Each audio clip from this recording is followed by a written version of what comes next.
আসসালামু আলাইকুম বন্ধুরা। চলো আজকে আমরা একটা শিক্ষণীয় গল্প শুনি। ছোট্ট এক ছেলে ছিল প্রচণ্ড রাগী। তাই দেখে বাবা তাকে একটা পেরেক ভর্তি ব্যাগ দিল এবং বলল যে যতবার তুমি রেগে যাবে ততবার একটা করে পেরেক আমাদের বাগানের কাঠের বেড়াতে লাগিয়ে আসবে। প্রথম দিনেই ছেলেটিকে বাগানে গিয়ে ৩৭টি পেরেক মারতে হলো। পরের কয়েক সপ্তাহে ছেলেটি তার রাগকে কিছুটা নিয়ন্ত্রণে আনতে পারে।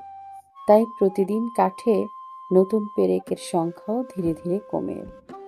সে বুঝতে পারল হাতুড়ি দিয়ে কাঠ বেড়ায় পেরেক বসানোর চেয়ে তার রাগকে নিয়ন্ত্রণ করে আনা অনেক বেশি সহজ। শেষ পর্যন্ত সেই দিনটি এলো যেদিন তাকে একটিও পেরেক মারতে হলো না। সে তার বাবাকে এই কথা জানালো।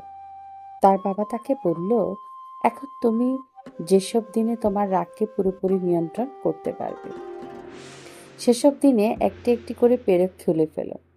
অনেক দিন চলে গেল এবং ছেলেটি একদিন তার বাবাকে জানালো যে পেরেকই সে খুলে ফেলতে সক্ষম হয়েছে।